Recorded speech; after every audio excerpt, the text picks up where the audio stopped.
ప్రస్తుతం ఐపీఎల్ వర్గాల్లో Sanju Samson trade deal కు సంబంధించిన అంశం హాట్ టాపిక్ గా నడుస్తుంది.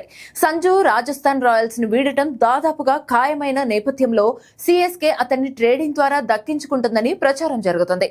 ట్రేడ్ డీల్ లో భాగంగా రాయల్స్ సంజుకు బదులు సిఎస్కే కు చెందిన ఇద్దరు స్టార్ ఆటగాళ్లను అడిగినట్టు సమాచారం.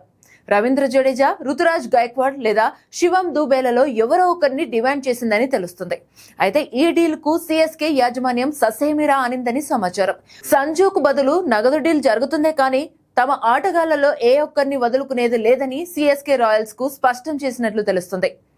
ఒకవేళ రాయల్స్ సిఎస్కే మధ్య డీల్ కుదరకపోతే సంజును ట్రేడ్ డీల్ ద్వారా దక్కించుకునేందుకు వేరే ఫ్రాంచైజీలు కూడా పోటీ పడొచ్చు. ఒకవేళ ఫ్రాంచైజీ ఆసక్తి చూపకపోతే సంజు ముందస్తు అగ్రిమెంట్ ప్రకారం 2027 సీజన్ వరకు రాయల్స్ తోనే కొనసాగాల్సి వస్తుంది. సిఎస్కే కు వెళ్లాలన్నది సంజు వ్యక్తిగత ఆప్షన్ గా తెలుస్తుంది. రాయల్స్ లో ఇమడలేకపోవడంతో అతను సిఎస్కే వైపు చూస్తున్నట్లు సమాచారం.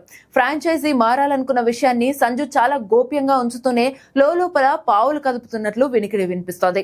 మొత్తానికి సంజు తమతో అసౌకర్యంగా ఉన్నాడన్న విషయాన్ని రాయల్స్ యాజమాన్యం గ్రహించింది.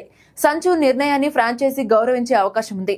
ఏ ఫ్రాంచైజీతో ట్రేడ్ డీల్ కుదరకపోతే సంజును వేలానికి వదిలేసినా ఆశ్చర్యపోనక్కర్లేదు. అదే జరిగితే సంజుకు రికార్డు ధర లభించే అవకాశం ఉంది. సిఎస్కేతో పాటు కేకేఆర్, గుజరాత్ ఫ్రాంచైజీలు సంజు కోసం ఎగబడవచ్చు.